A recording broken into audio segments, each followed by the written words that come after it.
What's up, guys? Donovan here. We're going to be playing some more Cloud Quest. We're going to beat the game today, actually.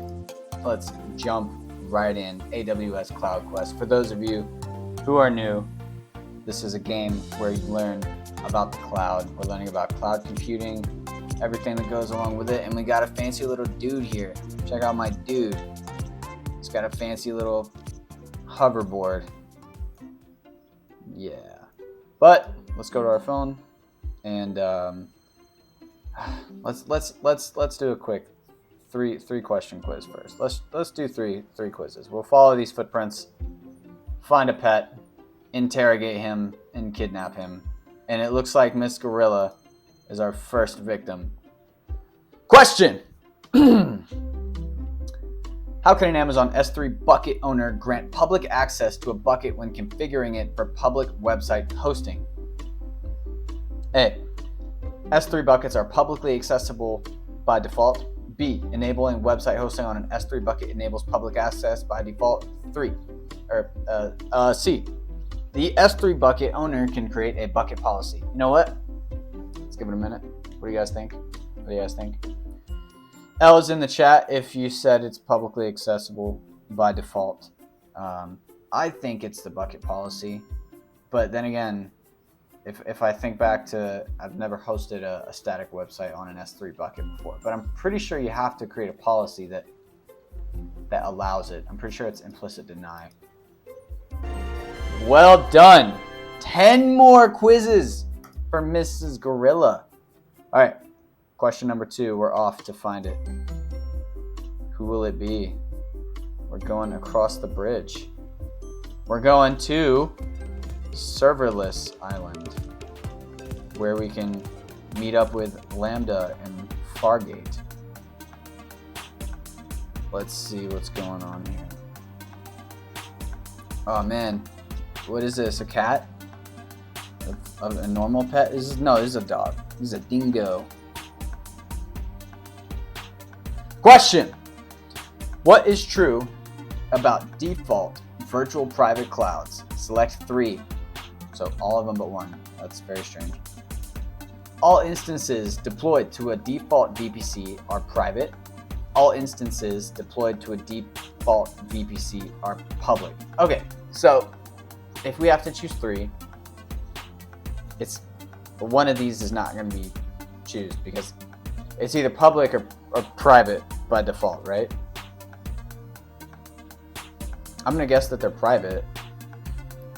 And then by default, this is wrong, so then the other 2 have to be correct. Not right. Ugh. All right, we're gonna try another question. I'll take my time. Question: EC2 Instance Connect requires a user-created and downloaded SSH key. True or false? I'm gonna guess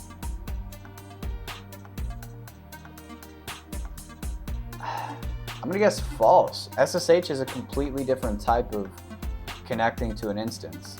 EC2 Instance Connect is made to be super quick, and it's browser based. You still go into a terminal. I don't know if it grabs a key from somewhere automatically, but I'm gonna go with false. All right, well done. Cookie. I think that's my first interaction with Cookie.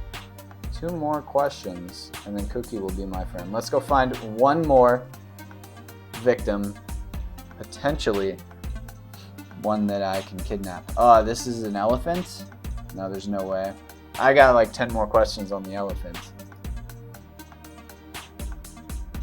Question: Which statement accurately describes cloud computing?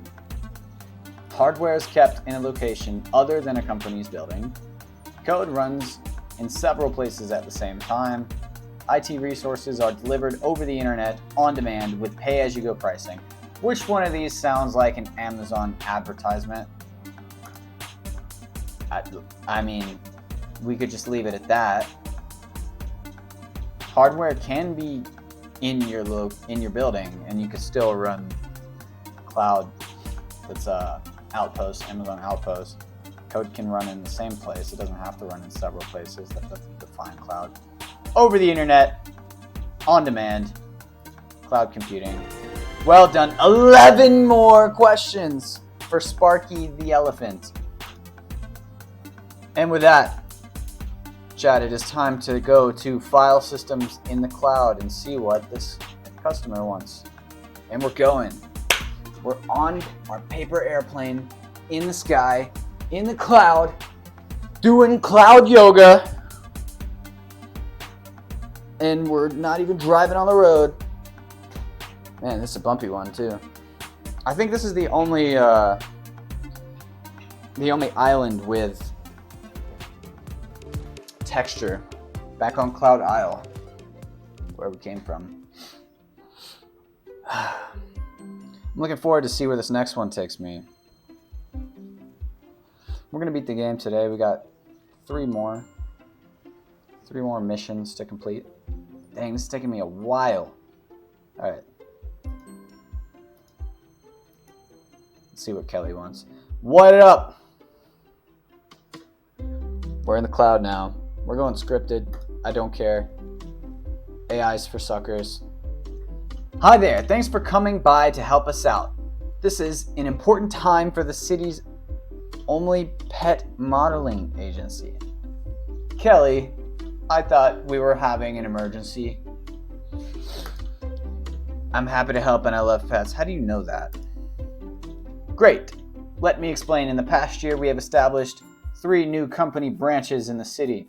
Each branch has its own pet image server that connects to a local client management application. Each server stores images of all our pet clients along with informational metadata. We use a custom application to sync the client data across all 3 branches, but it takes too much time to access the images, and it's not always consistent. I see. Is the storage capacity on each branch server the same? No. And that is another problem. Our syncing solution fails sometimes because one branch server might run out of storage space. We need a solution that centralizes our image storage and scales automatically. Okay, one more question. Does your team update the same files and also restrict certain files with permissions? Yes. All branches access and update the same pet client files. And we have certain folders. Folders is a key word here, right? Because buckets do not have folders. When trying to determine between what storage solution you're going to use, if it's going to be S3 or if it's going to be EFS, if you need a structure with folders and different accesses to these different folders, it's very likely going to be the EFS, which is like a Linux file system.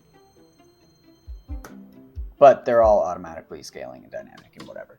Based on your needs, Amazon Elastic File System or Amazon EFS would be a great fit. It's a serverless file storage service that automatically handles capacity and management for you.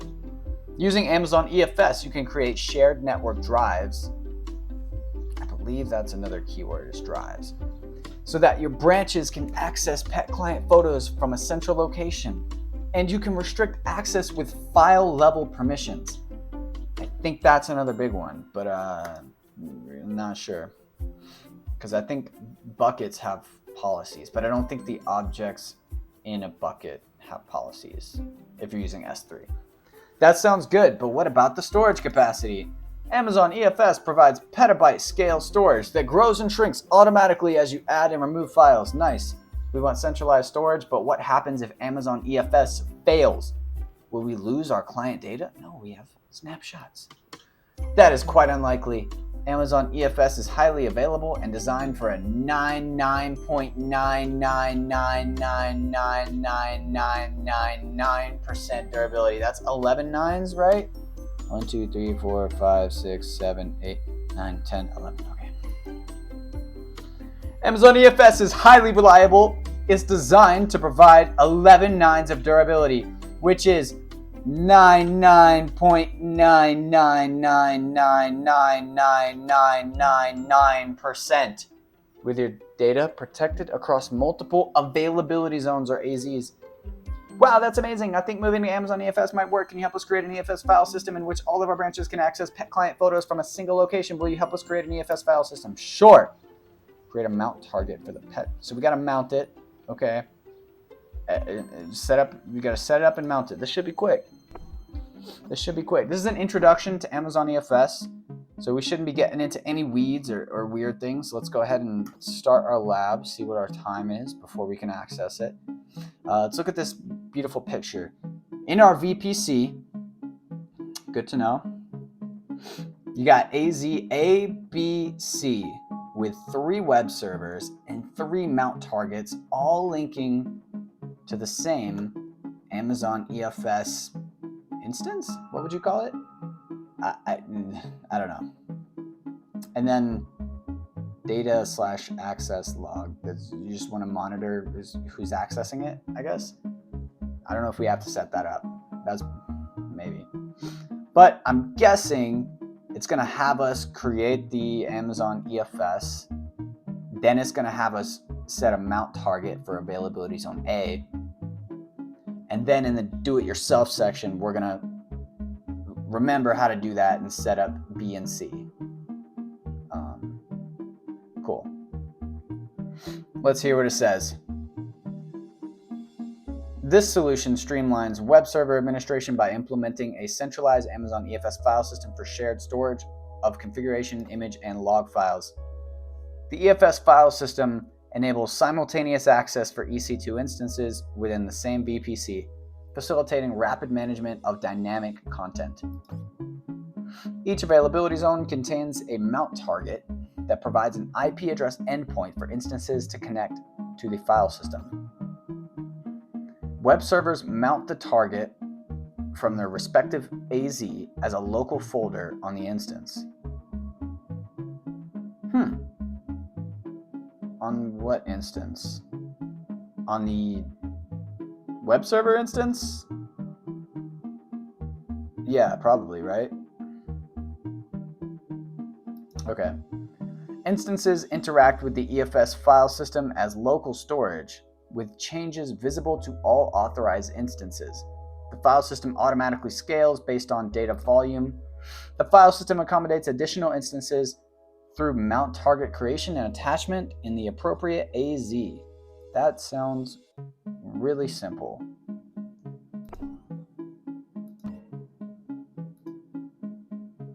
Launch and configure EFS file system. Mount the file system to an instance. Connect a second EC2 instance to the same file system. Share files between the 2 instances. There's a lot of steps in this one. So we're going to go to EC2 instances. We're going to have 3 instances, 3 web servers. We're going to review all the details. Really don't think we need to. Review the availability zone for each of them. So it's going to be different. That's what we're going to check, is that each instance of the web server is going to be running in a different availability zone. That's the whole purpose of EFS. Can S3 run in multiple availability zones? That might be something I need to know for the exam.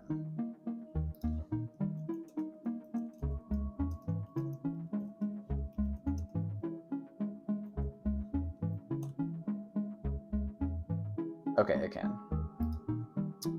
Just trying to discern the difference between the two. Let's open our lab and get started. And let me full screen finally. That's not full screen. Full screen. There we go. And let me make sure everything still looks good. Yeah, we're doing great. EC2. This is going to be our Elastic Compute Cloud. Cloud Compute? That would make more sense. Cloud Compute. That's probably what it is. Instances running. 3 instances are running. Here's the instance ID. Availability zones are all US East. We got 1C, 1A, and 1B. Okay, so I don't know why these are... Okay, so much better. 1A, 1B, and 1C. Simple. Now, network and security. We're going to go to the security groups. Security groups. We're under EC2, security groups. And we have 3 security groups. We have web server security group. And then we have the 2 default VPC security groups. Review the web server security group. It's already linked to the web servers. we're going to create a security group. So let's see what this security group does. It says to review it. All right. Inbound rule. It allows HTTP traffic over TCP port 80 from anywhere. So that's our inbound rule for these web servers, and it's already attached.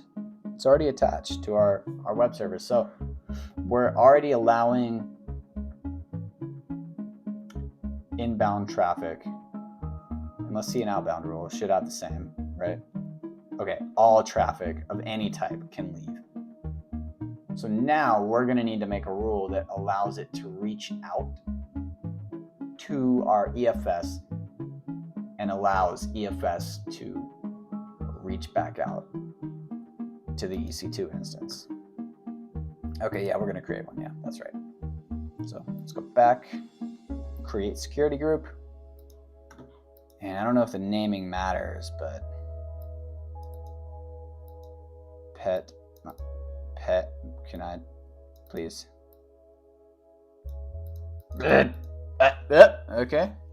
Okay. Still haven't gotten the hang of clicking and stuff on a MacBook. I know. All right. Restrict access to web servers only.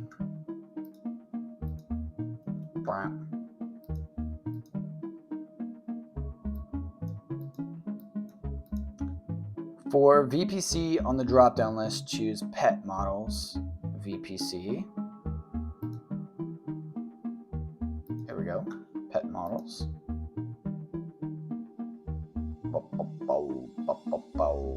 In the inbound rules, we're going to add an inbound rule. And let's see what rule we're going to add. NFS from web server 1 Charlie.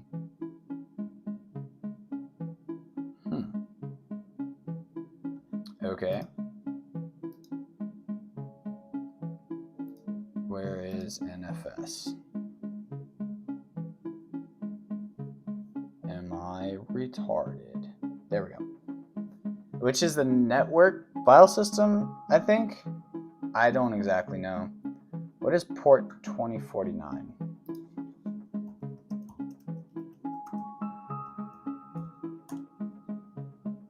Network file system protocol, which is used by Unix-based systems to share files across a network. This is all making sense. Oh yeah, so 1 Charlie is what we're gonna do. Source, am I tripping? Source. What? Oh, what? Okay.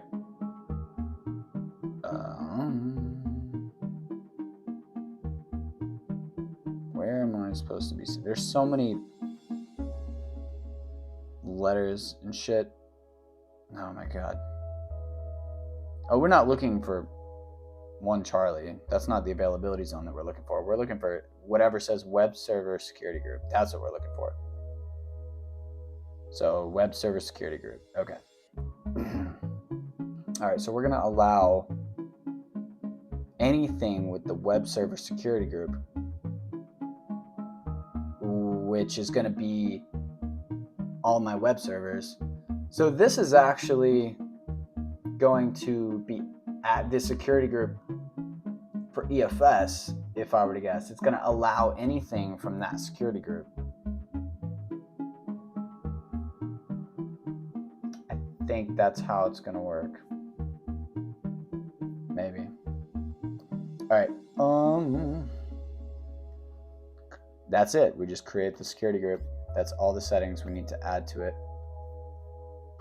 Scroll down, create security group.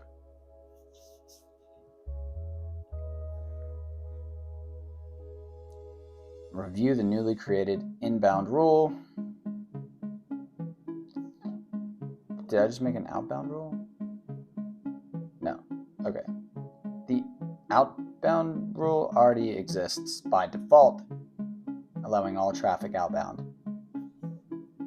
Okay, so our inbound rule is set, TCP port 2049, or the network file. Under security group name, review the newly created rule. FSX is what we're doing next, which is FSX is how you do file systems for other systems that aren't EFS, right? All right. How it works, review the descriptions, EFS. So it tells us to read it.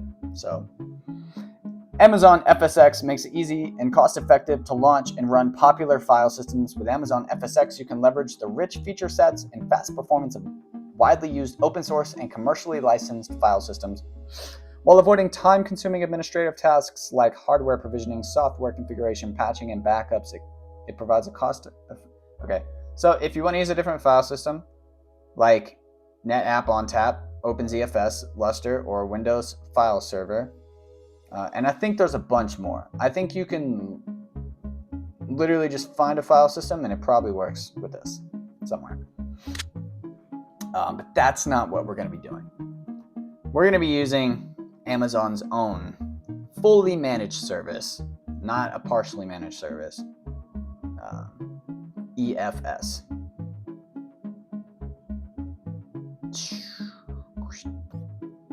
Let me see what this says. That's too much to read right now. We're going to create a file system and name it Pet Models EFS 1. And we're going to be in the Pet Models VPC. Wait, no, it's got to be out of the VPC. No, it's in the same VPC, right? All right, customize, and then we go to the next step. Customize, here we go.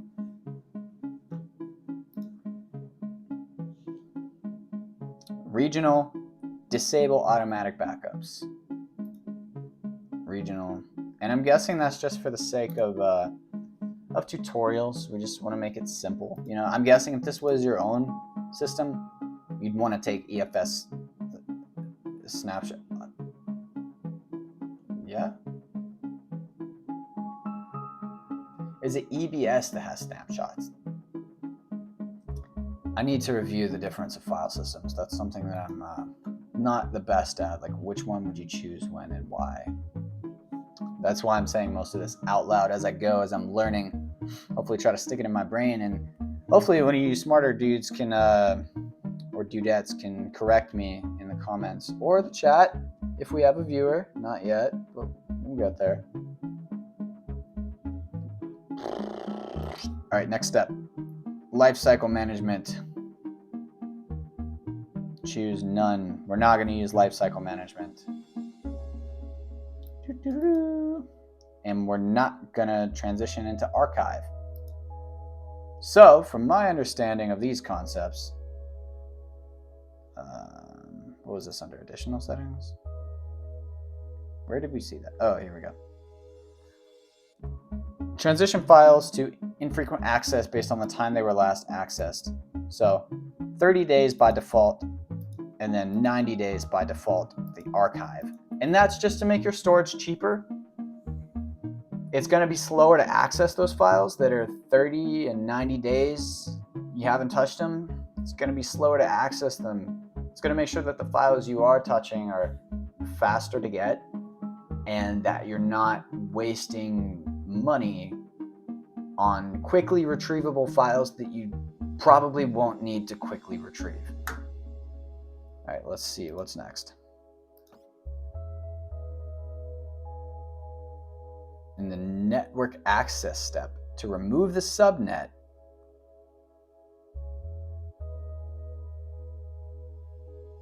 click remove. Click remove. Under US East 1C and 1B? What? Why would we want to remove it?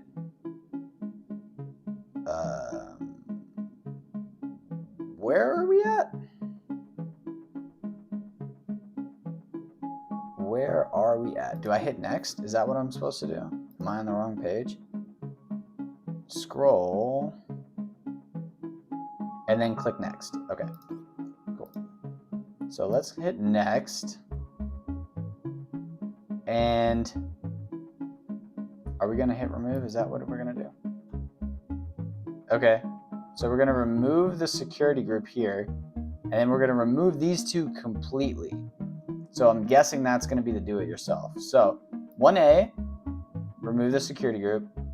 1B, 1C, we're gonna remove access completely. We're not gonna mount it there at all. And then we hit next, right? Go to the next step.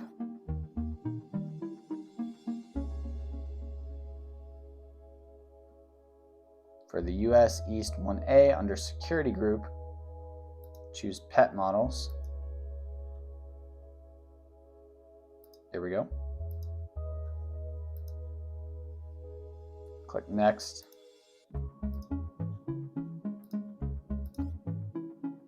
File system policy step, click next.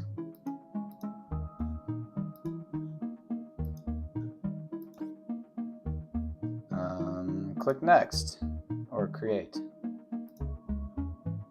All right, we have a file system now with absolutely nothing in it.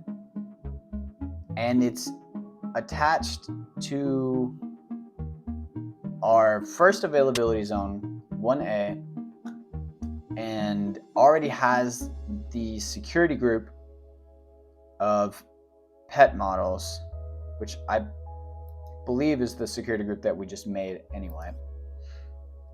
Review the message, is available, cool. You must use this ID later in the DIY section. Click pet models EFS1, go to the next step. I should copy this right now and make my life easier, but I think being able to navigate to it will be useful for the sake of repetition. Click attach, go to next step. All right. In the pop-up, keep the default choice mount via DNS. Under using the EFS mount helper, click the copy icon, and then we're going to close it. You use this command in later steps. All right, sudo mount tac-t EFS tac-o TLS, the name of the file system, I'm guessing EFS. So that's just a command we can run. Okay, close, go to the next step.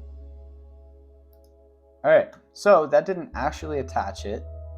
That's just showing you how to attach it. We copied the command that we need to do. EC2, let's go. I go to our instances, and this one, 1A, is already attached. So I'm guessing we're just going to attach it to web server 2, and then 3 we'll do on our own later. But let's see, we might be wrong. Oh, okay, I was wrong. We're going to connect to web server 1. Thought we were already attached to that one. Thought we were already mounted. All right.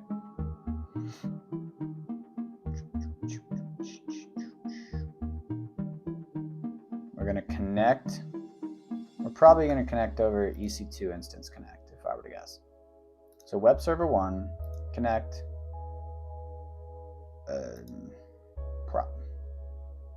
Probably this one, but we'll see. We'll see. We're not going to use SSH because we're not going to set up a key pair yet. Session manager, that's what we're going to do. Connect. Session manager. This seems easier than instance connect, if I were to guess. Do we run the code? Sudo tac I. What does sudo tac I do? Sudo's not a command. I'm so confused. Sudo tac I? And now we're just root? Is that how that works?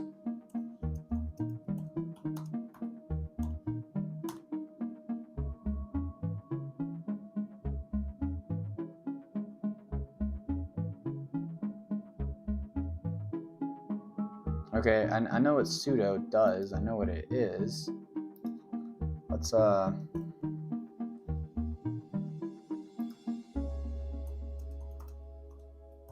what is sudo tac I? Chat would know.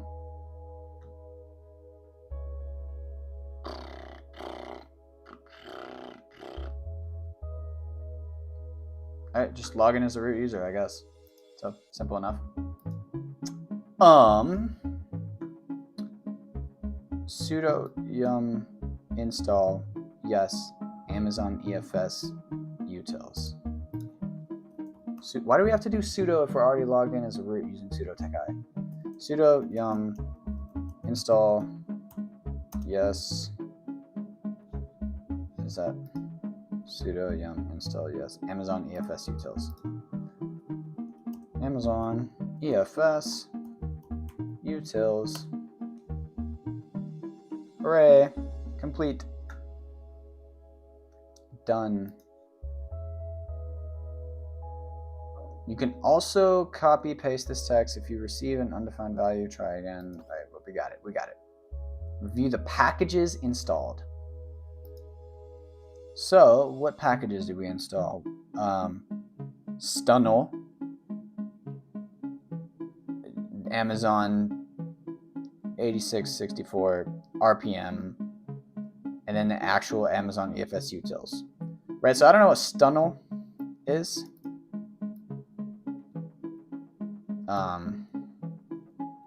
It's probably going outside of the scope of what we need to know, but I'm curious. So this is probably just a dependency that the other one's required to run with. Open source program that enables TLS SSL tunneling.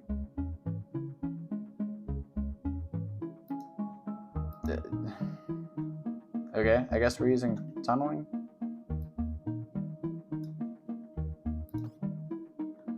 In this step, you use Linux command to, I like all these commands, create a data directory. You then mount the newly created EFS file system to the directory. Okay, so I'm creating a directory within the EC2 instance, and then I mount it in there. Okay, so we're gonna make a directory called data. What do you mean replace? Oh my god. Let's go baby steps. So mkd, are we doing sudo? Do we have to do sudo? No. Make directory data. We don't even know where we're at. Wait, I think we do. If it's the hashtag, we're just in the root user's home directory, right? If we ls, there's nothing there. If we working directory, we're just in root user's home directory. Yep. Okay, cool. So make directory data, and then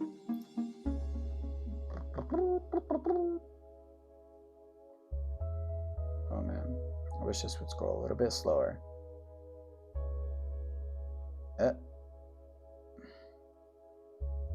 cd tilde/. Oh, that's if I receive. Paste the sudo mount command that you copied from the Amazon EFS console. All right, so now we have to go back to EFS.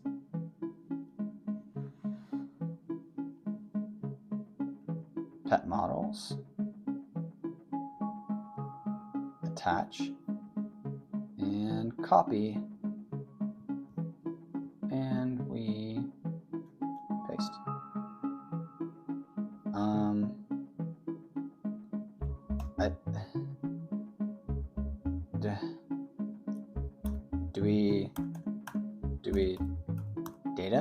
Is that?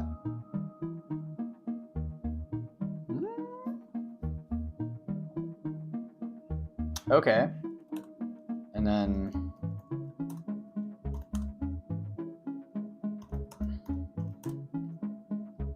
there's still nothing in there. I mean, the command didn't fail. So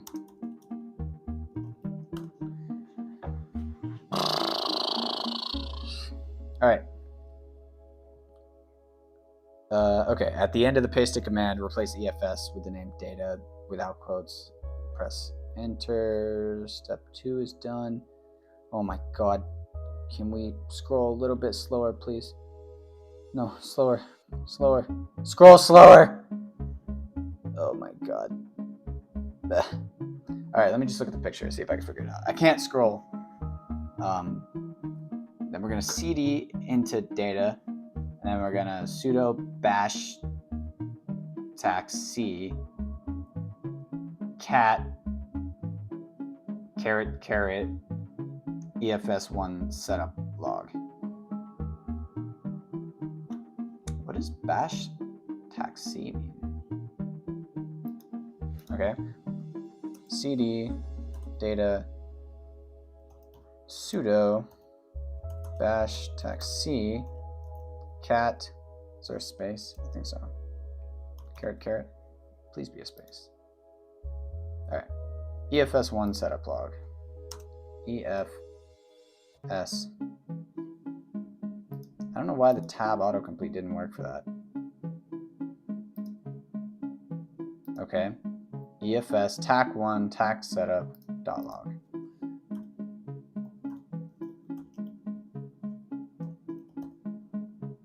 And quotes.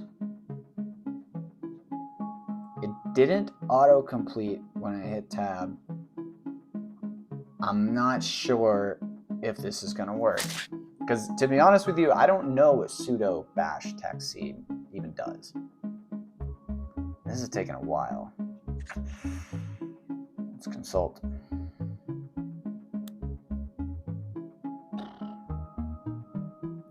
EFS1 mounted in site A. So that's supposed to mount it? Waits for your input. Oh, shit. It's waiting for me. In the terminal, type... Oh, EFS1 mounted... I typed this? Why would I type this? Oh my god.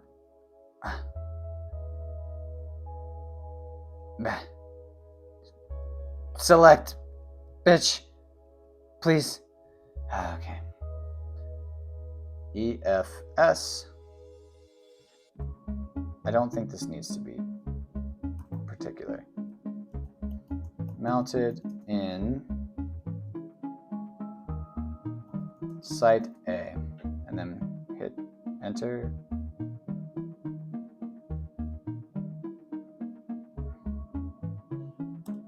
No?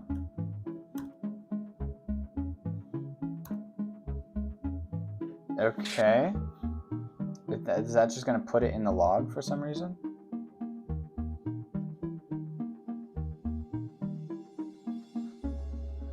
I'm a little confused. And then we're going to cat EFS1 setup log. I mean, it worked. What was the point of that, though? Why would... I'm so confused. In the other browser tab, navigate to the EFS console. Click on pet models. Well, we already did that. Manage the network. Add a mount target. So it's mounted. Network. Manage. Add a mount target. Oh! Okay. So, B. Same subnet, obviously. IPv4 only.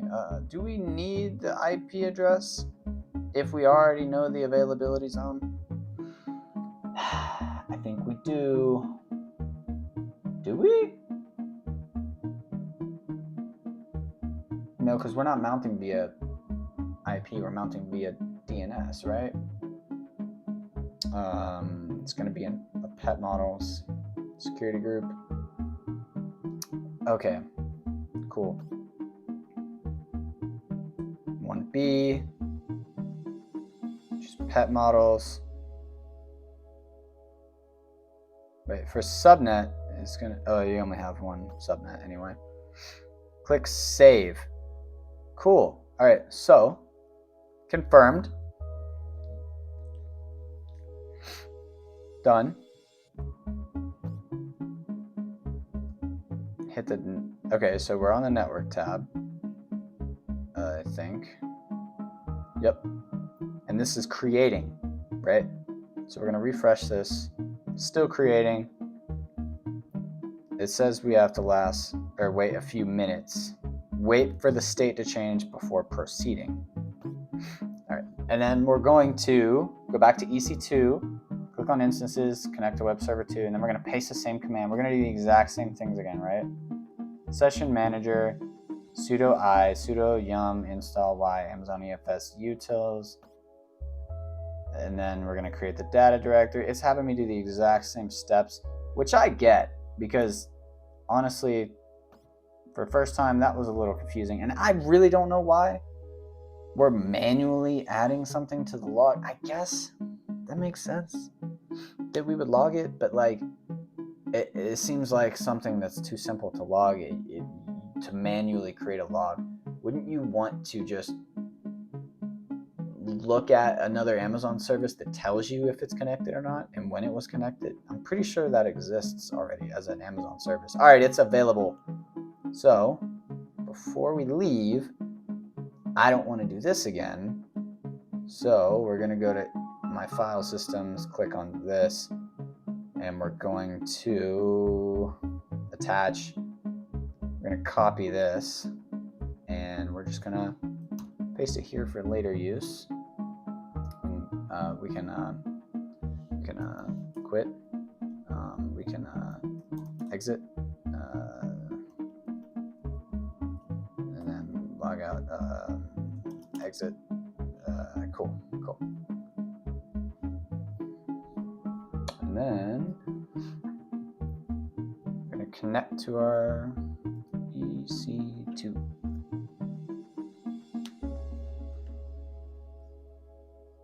So we went to the file system network and we added the next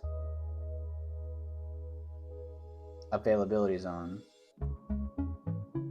Now we're going to connect via session manager to our Bravo instance.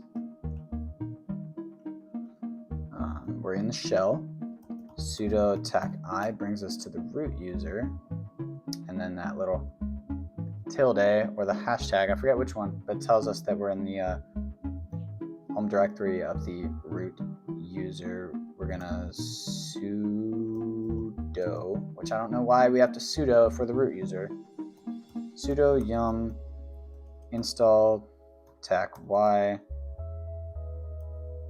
Amazon EFS utils. That was the correct, right? Let's make sure. All right, S tunnel and then Amazon. So that looks right. Then we're gonna make a directory called data. Then we're gonna cd into data, and then we're in data. This is when we use this thing.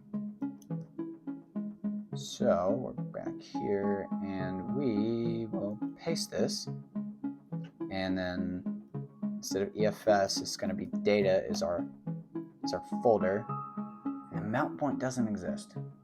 It looks like we missed a step. So we're in data. There's another command we have to make before we mount it, because the mount point doesn't exist. We have to create the mount point first. Here, before, no, okay, make the direct, all right. run it, did that, did that. Do we really have to do this first? Why do we really have to do that first? That sounds... Wait, what?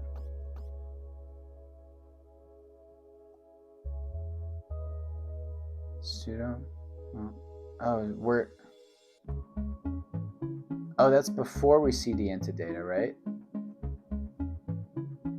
Yeah, because if we do that, instead of EFS or data, we'd have to go dot,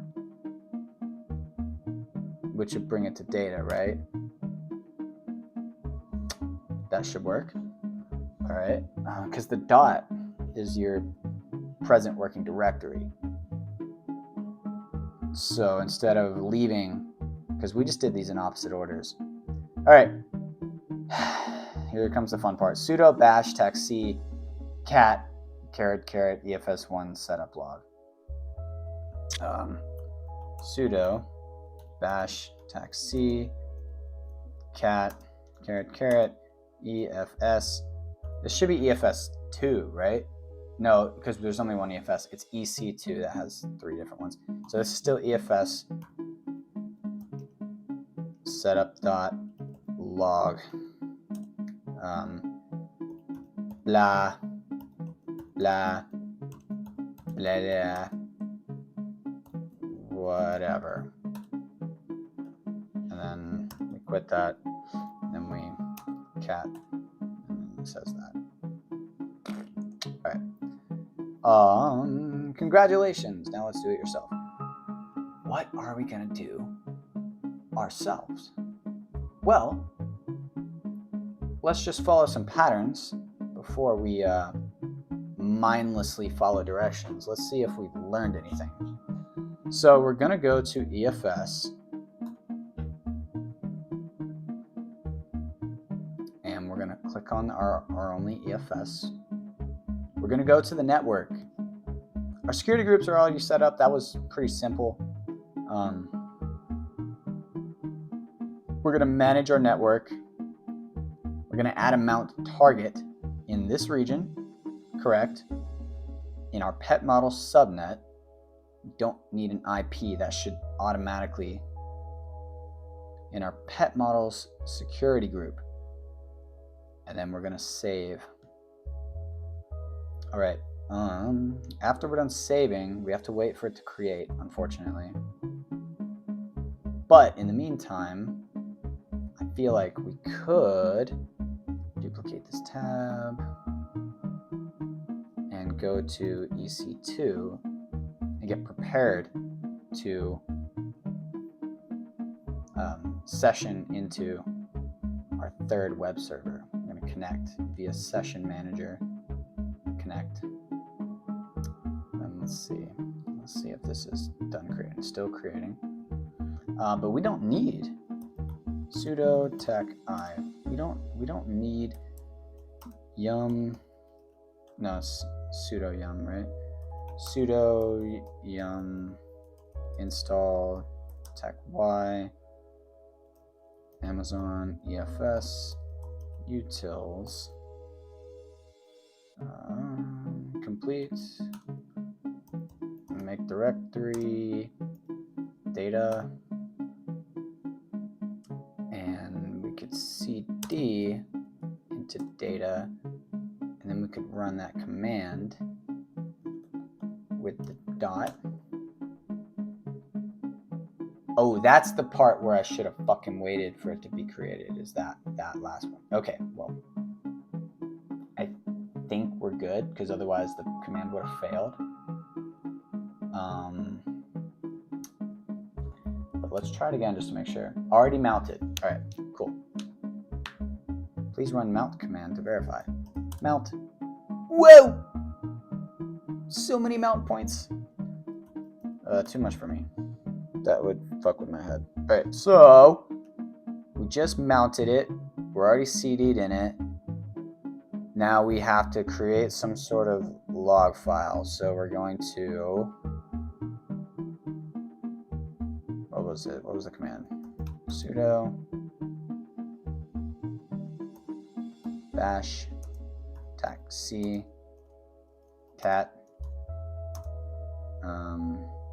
EFS 1.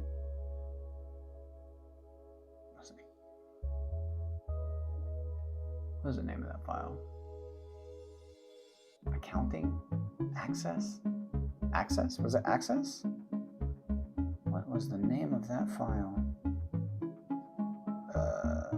Let's go back to line. Okay, it was access. Access.log.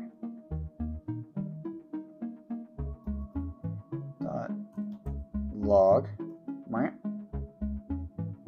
Oh, we're creating it, so it doesn't exist yet. This is us creating it via. Oh, okay. I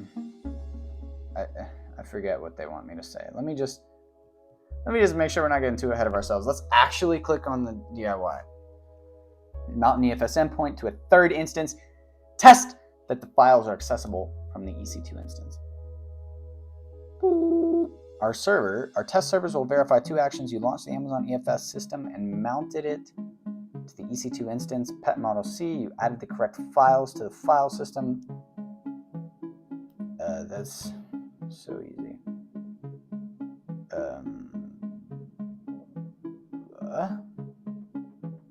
EFS file system ID. So I don't need to do this.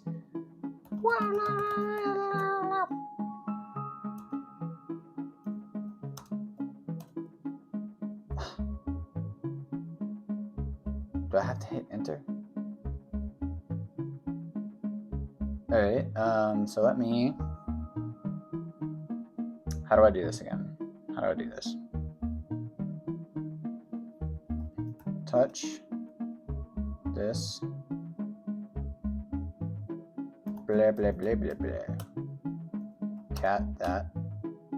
No, cat. What? No. Cat. Oh my god. I just created another fucking file that's blah blah blah blah blah. How do I add stuff to a file, right? It's like.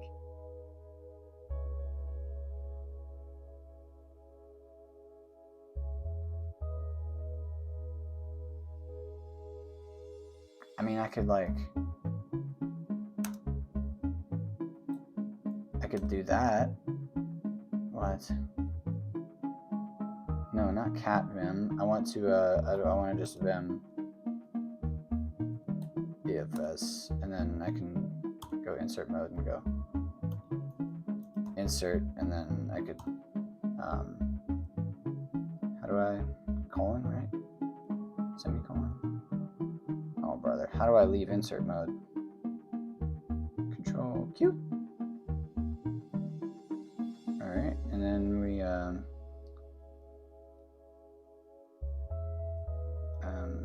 I'm still inserting things. Control C. And then we right quit. All right, and then we cat EFS. Oh, brother. All right, so apparently I don't know how to do this, but we're hoping that an empty access log isn't gonna keep us from failing this, because I fucked that up astronomically. We just need the EFS file system ID.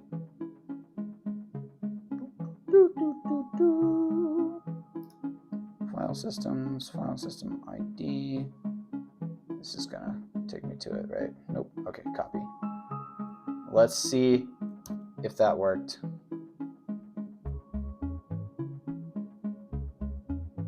I'd be so upset if this did not work.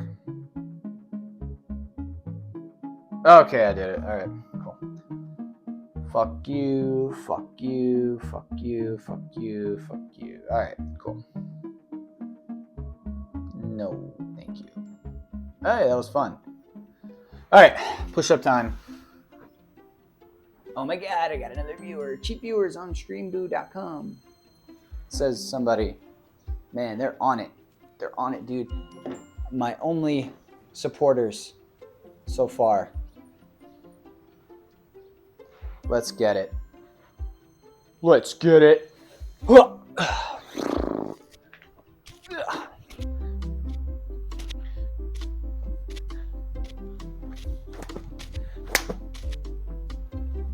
Ugh.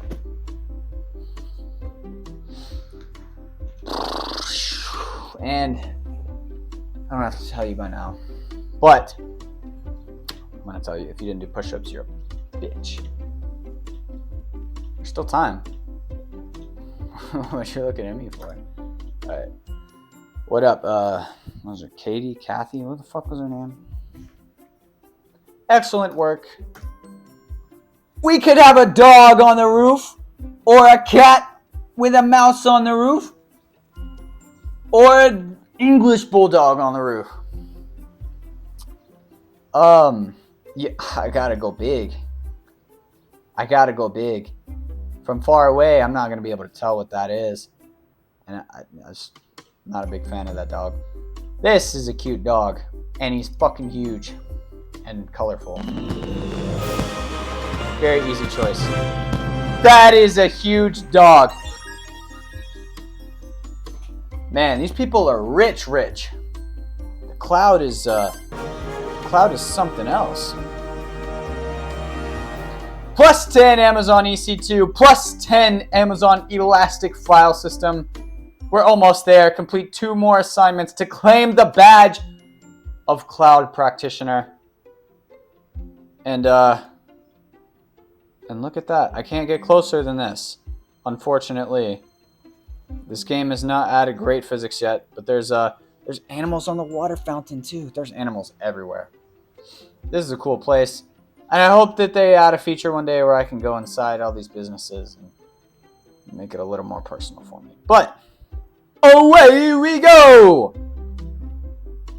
We are going to talk to 3 more Vict pets. Is this a fucking penguin in front of this castle? Oh boy. Quiz me, bro. Quiz me. Question! Virtual private clouds can be peered across AWS regions.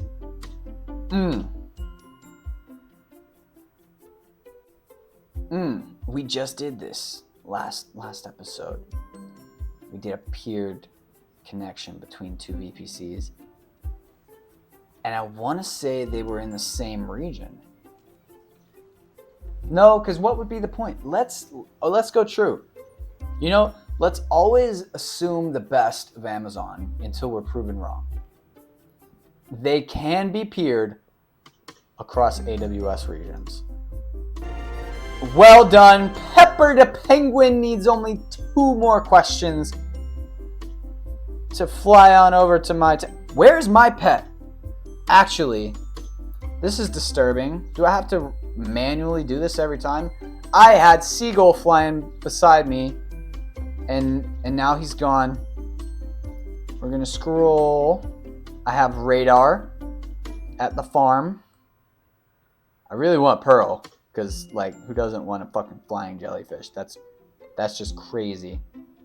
And Seagull is going for a walk. Can he walk? Apparently. Can you keep up with my paper airplane? Apparently not. Come on, Seagull, you can fly faster than that. Which way are we going? Where's the pet? Where's the pet? Where's me footprints? Giving Seagull some time to catch up, and he's still not on it. I see our pet. Our victim. Question! Which statements about the root user in AWS account are true? Select 3, so we're selecting one that is false. A, the root user should not be used for everyday tasks. B, the root user should be used to create an IAM admin account. C, the root user has no permissions by default. D, the root user has all permissions by default. Which one of these is false? Common sense, but let's go over them all. The root user should not be used for everyday tasks. That is true. That's dangerous. You want to create an admin account to do these everyday tasks. Which answers our next bullet. The root user has all permissions by default, obviously.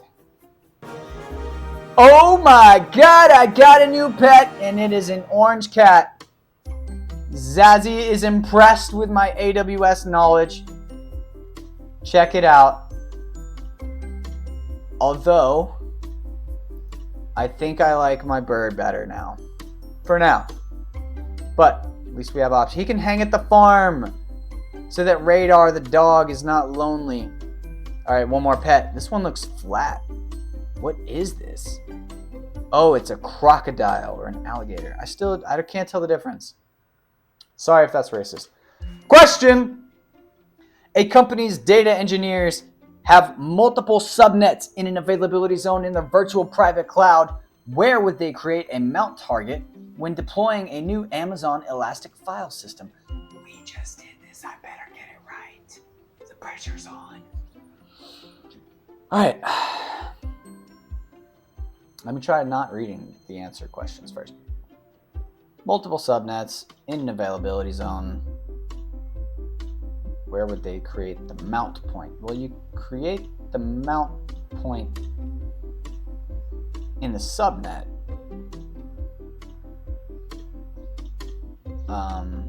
No, in the availability zone, right? So you would just do it in...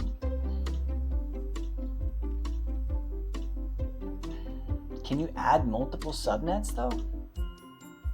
Because I know when you're selecting a mount point, when you go to add it, what we did was we selected an availability zone and then we selected a subnet. And I don't think there was an option to add multiple subnets, but we didn't get that far. So I think in all of the subnets, or one of the subnets, it has nothing to do with public and private. I think you would do it in every subnet based on what we did in the lab. However, if it is possible to add multiple subnets to a single mount point, that's not what we did. Oh my god. Correct. We just did EFS. I guess plus 10 wasn't enough. What happens if a weekly maintenance window is not specified when creating an RDS DB instance? Fuck. A 30-minute window will be assigned by default. The DB instance will not start. A maintenance window will not be created. A read replica instance will automatically be created. You know, I think a read replica instance already is created by default, but I don't know if that's specifically if you don't specify a weekly maintenance window. I think this or this. These answer choices, A and C. Did I even read the answer choices out loud? A 30-minute window will be assigned by default. The DB instance will not start. A maintenance window will not be created. A read replica instance will automatically be created. I think a 30-minute by default. Yeah. Or it won't be created. Default. 30-minute by default. All right. Cool. So, create that database. Forget to add a maintenance window. 30 minutes by default. Amazon RDS, right? RDS DB? Right? Okay, hopefully. 11 more for Crocky. Let's get to the missions. We got 2 more, and we have to do them in order, it seems. Auto healing and scaling applications. Let's fly. Man, Seagull is a slow flyer. You think he could cut through the buildings, though? Because I certainly should have, but didn't.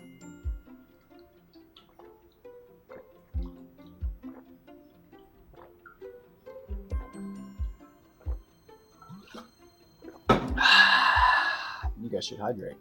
But what up, Edward?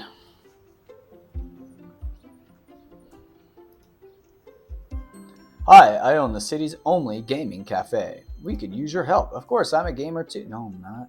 Oh, I'm playing a game right now. Always ready for the next challenge. Our gaming cafe is trending right now. We let customers host their own game servers.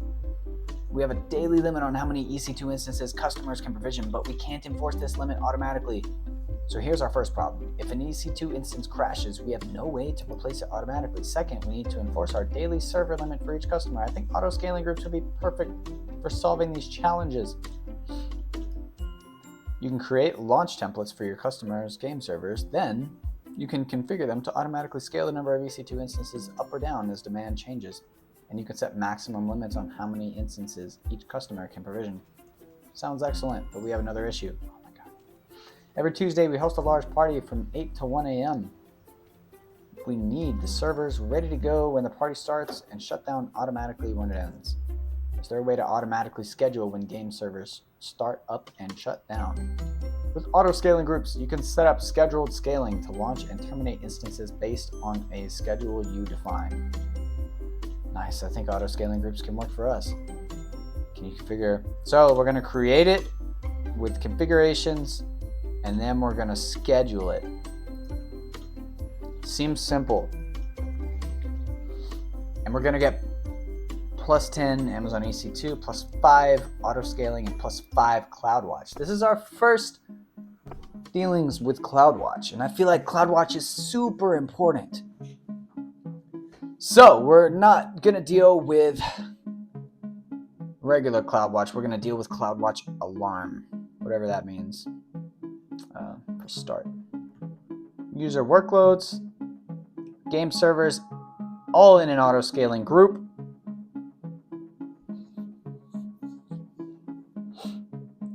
Our launch template is attached to the AMI. The AMI is the instance that we create. And we're going to have alarms on each.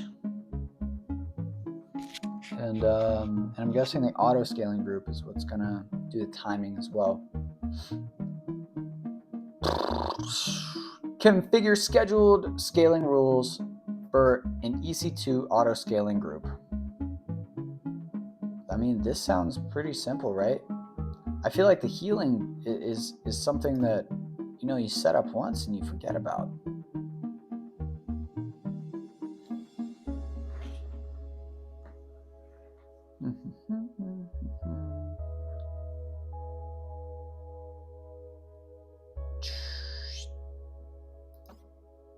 The launch template is created to streamline the EC2 instance launch process, specifying configuration parameters, including the AMI, ID, instance type, key pair, and security groups. So this launch template is going to be some sort of configuration file that we can use to launch multiple instances without having to manually provision all the settings for each one if it's all going to be the same. Oh, and you apply it to the auto-scaling group, and that's how it does it. We're going to add an instance of CloudWatch Alarm, set a rule of this alarm.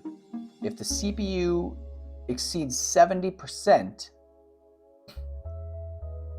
we're going to alarm something. Triggers the addition of new instances. Okay. That's interesting. This sounds like we're getting into some fancy footwork type stuff. And then the maximum they can have is 3.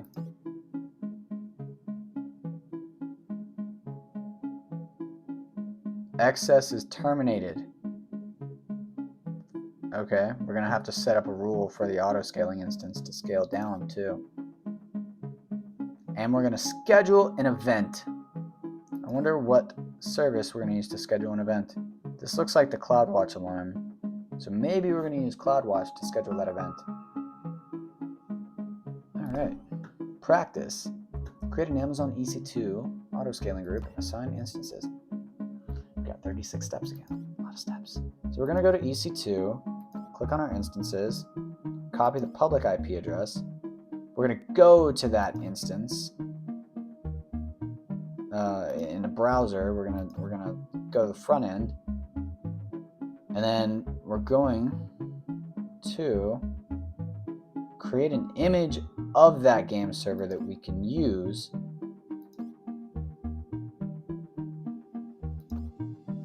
And then when that's done, we're going to go to our AMIs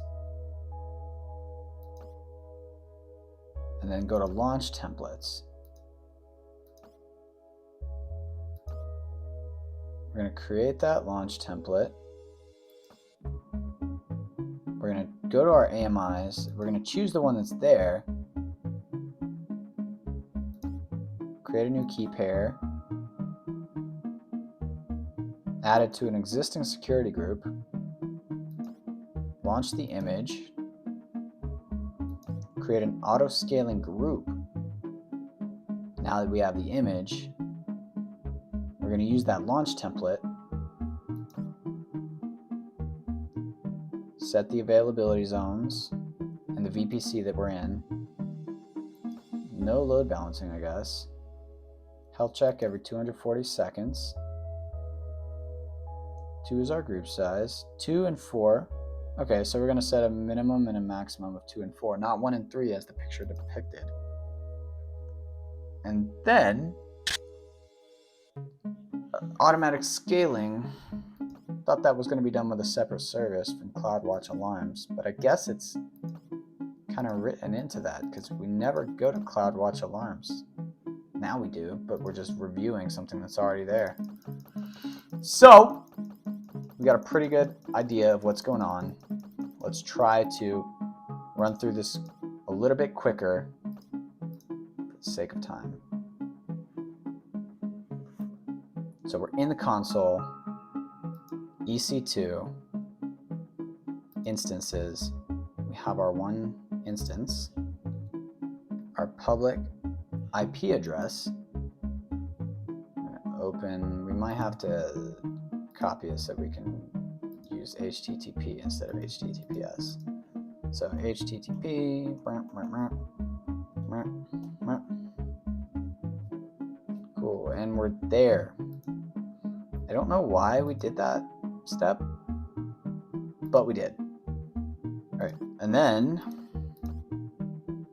do we do anything else? No. Go back to EC2, instances, actions, image, create image. So instances, actions, image, create image. We're in our EC2 instance, we're creating an image. Game server is our image name. Game server is our description. Okay, game server image is what they want us to put. Go to the next step. We're going to keep the tag, and then we're going to create the image. It's very simple. Tag, image, and snapshots together. Don't know what that means. Don't need to for this. We're just focused on creating this image and then utilizing it. AMI's review. So we created the image. Now let's go to AMI's game server, and creation date is I don't know. Is this the one we just created? Status is pending. So I'd say this is the one we just created. How do we scroll and see the rest of this shit? I can never find this scroll bar that's supposed to be here so I can see all these other tabs. But let's recycle and see if this is there. Pending still? Game server image, that's the description. So I'm guessing this is the one we just made. Now we're going to go to launch templates. Create a new launch template, and it's going to be game server template or something. What are we going to call it? Game server template. All right, cool.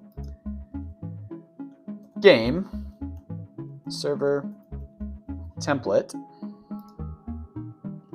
And then that's gonna be the description as well. All right, and we're gonna provide guidance. We're gonna choose that for some reason. Okay, provide guidance because we're noobs. For auto scaling, we need guidance, so we're just gonna click that. How easy is that? So now we're gonna choose an AMI. We only have one AMI, the one that we just made. Boom, that's the AMI we're gonna use. Instance type is gonna be T2 micro, right? T3 micro is gonna be our instance type.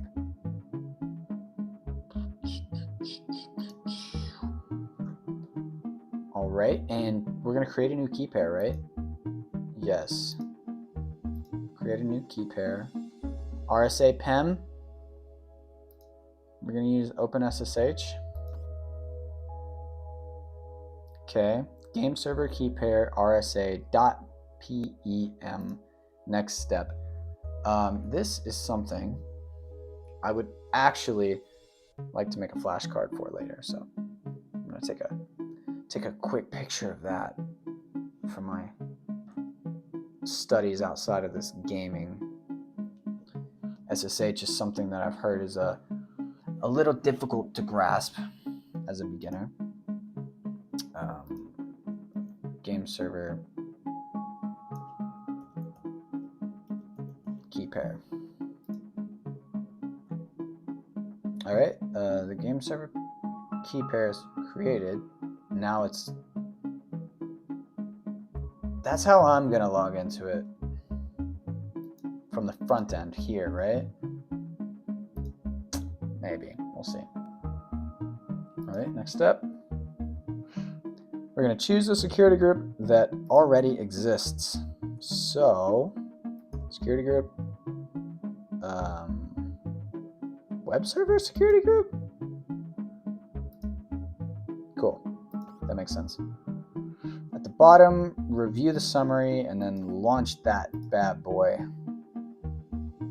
Cool. What am I? Oh, there's a summary. Yeah, sure. Successfully created. View launch templates. All right, so here's the template that I just made. Now, under EC2, this is all under EC2. The launch templates, the auto scaling, everything, the load balancing, auto scaling is what we're doing next, all in EC2.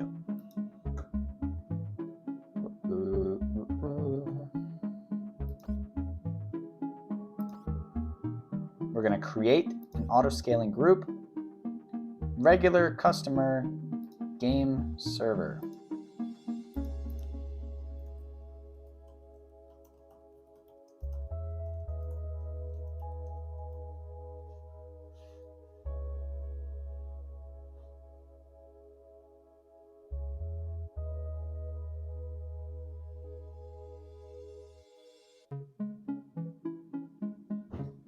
Right.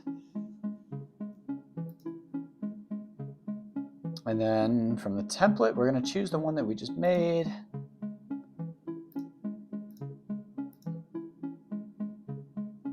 And then hit next. For network, we're going to choose our game server VPC probably. Cool. And then for subnets, we're going to do game server subnet 1 and subnet 2.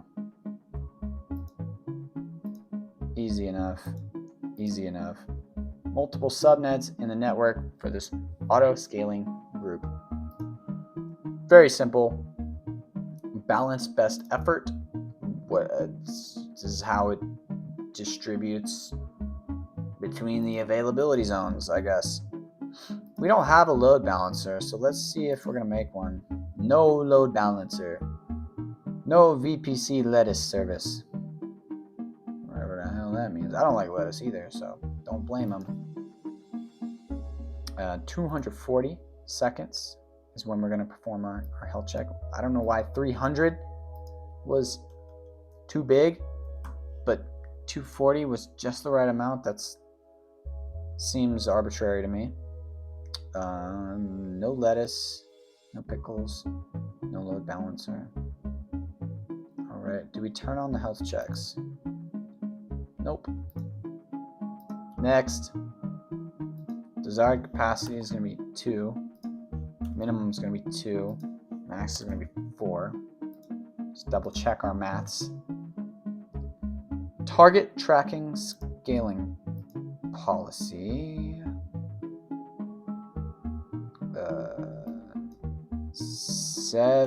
70 is our... All right, there's our target average CPU utilization. So let's call this CPU utilization is our scaling policy name based on CPU, because we're going to make another scaling policy name, right? That has to do with time. This one's just all about CPU utilization. We're going to keep the 300 seconds. And then we're going to skip to review. We're not going to make notifications. No policy. We're going to skip to review. All right. We're going to review it, and then we're going to create it. Then we're going to click it, and then we're going to review it. Review, create. In real life, you'd probably want to review a little more than this if it's your first time, because everything after this is going to be automated off of what you do. And it's taken a bit. And then we review the status. It's updating capacity. Whatever the fuck that means. Do we have to wait? You can proceed while this group is updating. All right, cool. Click regular server game server, regular customer game server. Alrighty, we're gonna review that it's successfully added to these instances, and then we're going to go to auto scaling.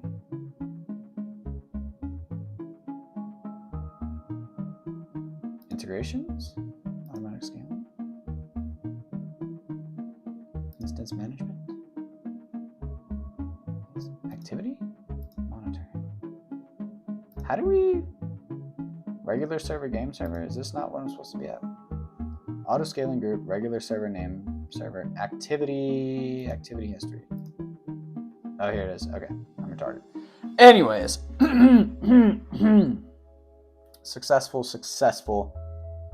auto scaling is what we're doing next. So in auto scaling, we're going to create a scheduled action. So we already did the CPU. Now we're going to create a scheduled action named Super Gamer Party Bro. Second wave of regulars. Okay.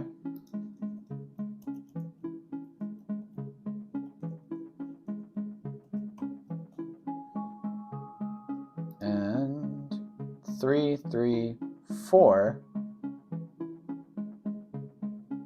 every week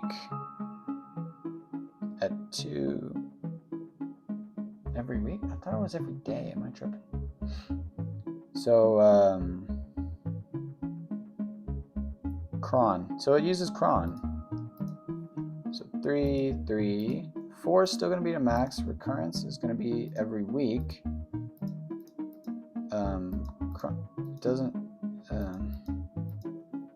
how do I? All right.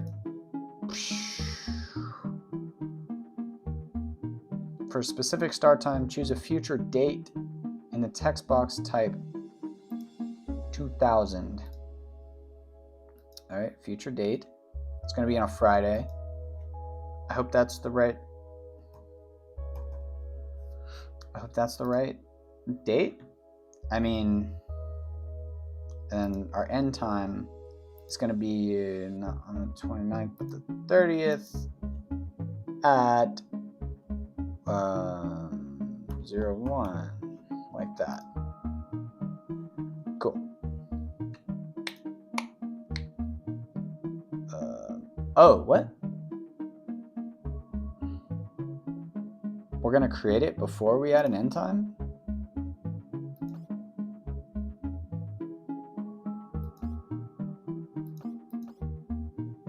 Are we going to come back and add an end time? I'm just going to create this because we know it ends at 1 o'clock. But maybe that's when everything needs to shut down and it needs to be, well, we can edit that if we need to. Review the scheduled action, go to the next step. Instances on the EC2 console. Review the 2 instances being created by the auto-scaling group. All right, so let's hurry up. Get to our instances. Here we go. It's creating 2 new instances so that we can have 3. All right.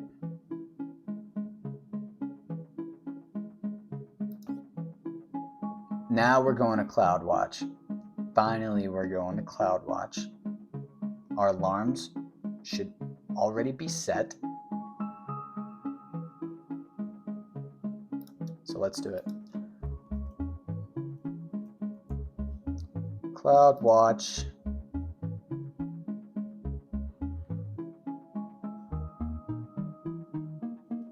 Okay, to do that, and then maybe that. All right. On the left, where do we see alarms? Alarms. All right, here we go. Alarms. All alarms. Here's our 2 alarms.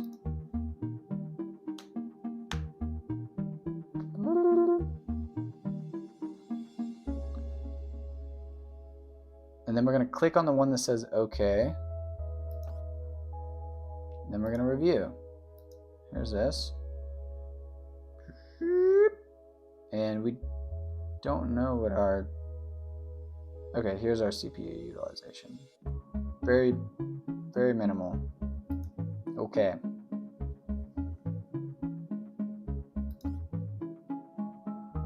Actions are going to review the auto-scaling action associated with it.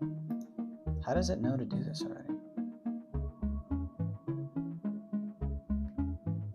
Crazy. Crazy. Congratulations. Scale down to 0 resources at 1 a.m. every day. All right, so 2-step process because we got a little ahead of ourselves. There's nothing that's going to turn them on at 7 a.m. every day when they open, but we're going to turn them all off at 1 a.m. So we're going to go back to EC2. This should be the easiest DIY we've done so far. We're going to go to our auto-scaling groups under EC2, regular customer game server, and automatic scaling. Second wave of regulars. First off, we're going to edit this because we got ahead of ourselves, and we're going to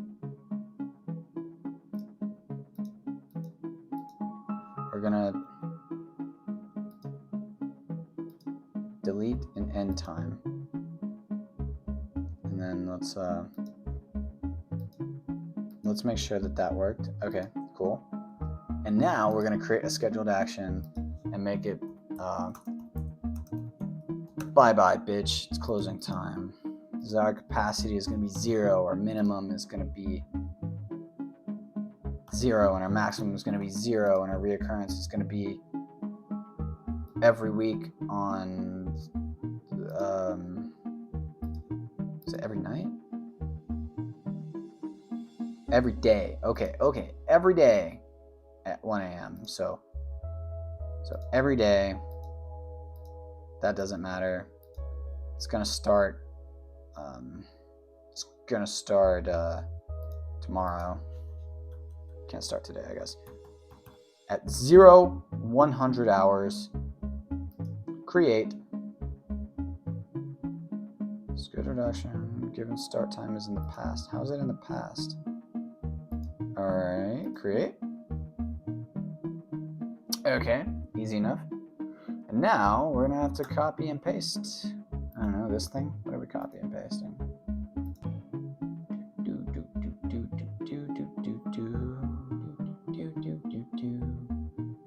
Auto scaling group name.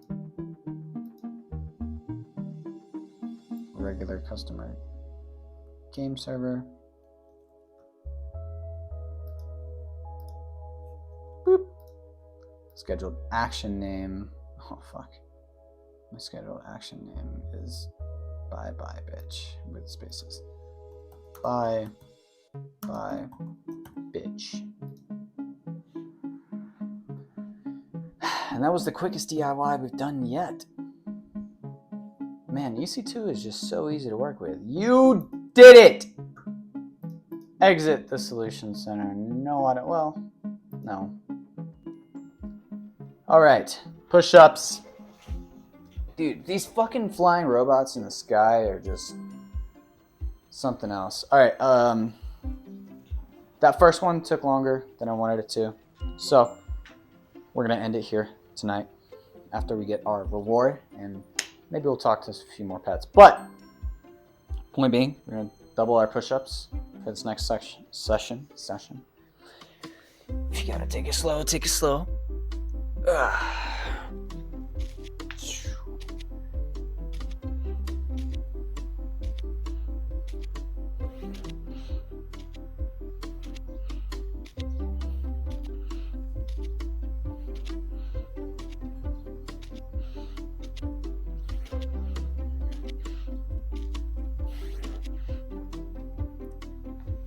Oh man, I did chest today, I forgot. Anyways,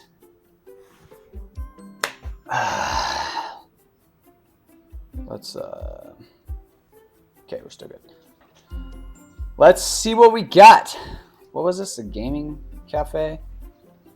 See what the nerds want to turn this building into. Giant controller on the fucking top of the building or something, I don't know. Maybe, just maybe, we can get something else that looks ancient. Nope. Well, yeah. That one's kind of lame, though. How's this a gaming cafe? Well, it's more communal than the other two. All right, we're going old school village style.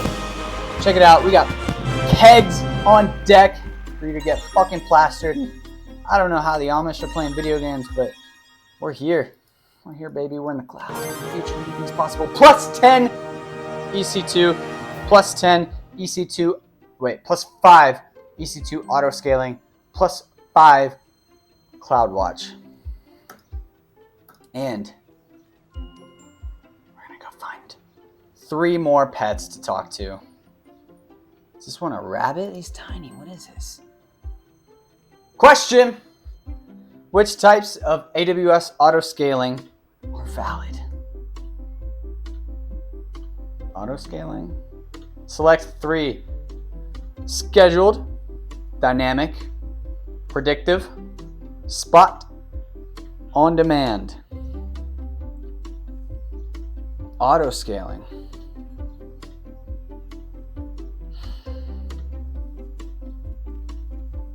So we just scheduled scaling. So I know that's true. Dynamic sounds like what we just did. And predictive seems like it would be the other one, because spot and on demand are things that don't have to do with auto scaling per se. Yes, provisioning EC2, but not necessarily auto scaling. You can't auto scale a spot instance, right? You can't spot auto scale something, because that's just a, what's the word? When 2 words mean different things. Oh man, this is gonna drive me crazy. Oh man. Oh man.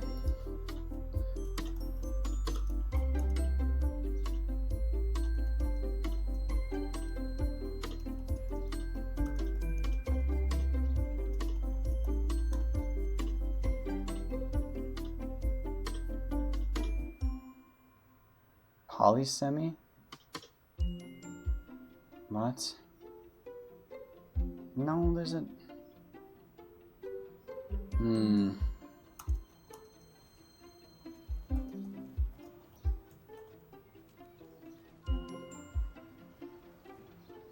Nope. Can't find it. Anyways. Damn, it's gonna drive me crazy. Let's see if I'm right. Well done. Racer is becoming more friendly. Oh man, one more for the rabbit. One more for the rabbit. Oh man, when two words. Oh, this is the last level. No, don't have time.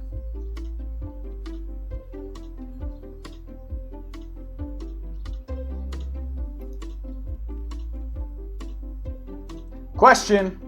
Which database engine does Amazon RDS support? Select 3.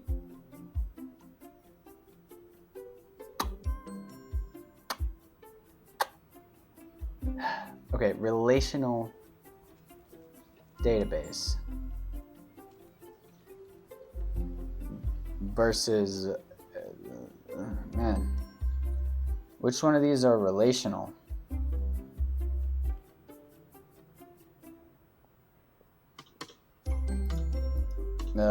Oh, sorry. DB2, Oracle, PostgreSQL, MySQL. Select 3. I'm going to go Oracle, MySQL, and PostgreSQL. Well done. All right, DB2 was the only one that was like too common of a name. It had to be different than the others, but like that was just a test question. Doesn't prove my knowledge about AWS whatsoever. Let's go find one more animal to annoy. They will ask us a question and we will prove to them we are worthy of becoming their master. All right. Question. The principal element is used